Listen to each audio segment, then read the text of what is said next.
Hello! We are Team 3 and we would like to tell you something about the economic development of Singapore. Singapore, at the southern tip of Malay Peninsula, controls the Strait of Malacca, a key maritime route connecting the Indian Ocean to the South China Sea. As a former British colony, the strategic placement of its ports and the well-developed infrastructures were used to boost the British trading networks. Since Singapore became independent in 1965, it has had only 3 prime ministers, demonstrating impressive political stability for such a new country. With few natural resources, but a favorable location and hard-working people, the first president, Lee Kuan Yew, was able to transform Singapore significantly, turning it into an example of economic success. He emphasized diversification and rapid industrialization. By doing this, he created a manufacturing system with a lot of job opportunities, tackling the unemployment challenge, which was as low as 3.5% in the 1970s, through liberalizing the market's strong tax incentives. 70% corporate tax rates, education and skills development, and investing in modern infrastructure. The government attacked foreign direct investments, drawing it in numerous multinational corporations. This influx of knowledge and capital was vital to revitalizing Singapore moving forward. Lee Kuan Yew's governance combined centralized planning with free market mechanism. He promoted affordable regulated housing and maintained low income taxes, attracting global businesses and talents. Although generally adhering to free market principle, the government actively intervened in key sectors. For instance, 20% of workers' salaries were placed in the Central Provident Fund, supporting national investment and providing financial security. Okay, so in the 1980s, other countries started to follow Singapore's business model. So to stay on top, it needed to shift to a different strategy, moving from the manufacturing industry into the service industry. The nation started to adopt high technology and train the residents and foreign workers into this industry. To keep the country vibrant and globally appealing to the vital foreign market, the focus was placed on activities that would put Singapore in the international spotlight. A good example for this is the Formula One, which was brought to Singapore for the first time in 1966.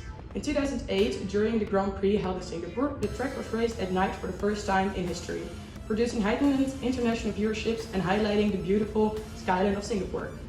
This move boosted Singapore's economy significantly, generating roughly $2 billion for tourism and achieving over 1 million viewers globally. In the present day, the country has one of the highest GDP and the lowest crime rates in the world, standing at the forefront in innovation and technology. Hearing about Singapore's development up to this date, the question arises, was their success the result of careful leadership and planning, or a flow caused by fortunate timing and placement? The success and economic development of Singapore is a classic example of a collaboration of both timing and strategic domestic action. As their colonial rule, Singapore found itself in a unique position to capitalize on several global trends. The rise of industrialization worldwide, as well as the rapid economic transformation in Asia in the 1960s, set the groundwork for Singapore's success. This, in combination with Singapore's strategic location at the crossroads of Singapore Strait and the Malacca Strait, two of the most crucial shipping waterways in the world, created the foundation for extraordinary growth. These factors combined made Singapore a natural hub for trade and logistics. However, its success was far from automatic. It was the government's strategic actions, as discussed earlier, such as the meticulous planning, policy execution and investment in infrastructure, that fully maximized this potential. Without these proactive measures, Singapore likely would not have achieved the same level of success. Thus, the conclusion we come to is that the city's development was more a result of deliberate actions than a mere coincidence. Singapore stands as a technological and economic force due to its explosive development. However, this economic boom has not come without its costs. With a culture that values pushing yourself to the limit in order to achieve success, Singapore has a high level of anxiety, with 1 in every 10 people suffering from the condition, as well as one of the highest levels of student anxiety in the world at 76%. In addition, a rapidly expanding population and fiercely competitive market have driven housing prices up dramatically, with less than 4.8% of people able to own land. This has led to a situation where, despite the country's economic success, the average person may struggle to meet their basic needs. One symptom of these issues is a massively declining birth rate, which, in combination with an aging population, brings into question the sustainability of Singapore's economic leadership into the future. Finally, with protesting basically illegal, a pseudo-dictatorship, and a series of cultural norms around hard work that make complaint seem impossible, Singapore may be facing a situation where its greatest strength, its strong leadership, could become shackles that make a positive change for its population incredibly difficult to achieve. As we can conclude by the previous information, Singapore is a highly developed country with a dynamic economy. The future cannot be predicted, but we can take a look ahead based on the information we have. Different strategic focuses, actions and choices could lead to different futures. In an optimistic scenario, Singapore can continue to build on its current strengths and it could evolve in a leading global hub for advanced technologies, innovation and knowledge-driven industries. This vision emphasizes digital transformation, green economy and advanced manufacturing. The well-developed infrastructure, central location, business-friendly policies and strong education system can continue to support the growth of a tech-driven economy with careful management.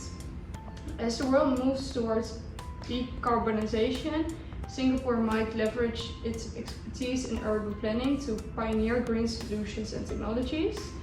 The Singapore Green Plan 2030 is a great example. Singapore may also invest in advanced manufacturing. This would involve a focus on Industry 4.0 principles, including smart factories and supply chain digitalization. In a positive future, Singapore can remain a high-tech, innovative and sustainable global hub, while also playing a leading role in Southeast Asia. The future mentioned looks bright, but it's also possible that Singapore could face significant challenges or setbacks that might cause its economic and political standing to decline. A complete collapse is unlikely in the near term given its strengths. However, problems that were mentioned earlier, such as housing and mental health issues and freedom of expression, could lead to a decline or fall if they are not addressed properly. Singapore's government is known for its forward-thinking policies, but the nation's ability to navigate these complex challenges will be critical to its future stability and success. The decisions it makes in the next decade will be crucial to shaping its long-term outlook. Thank you for listening. Bye Bye-bye. bye.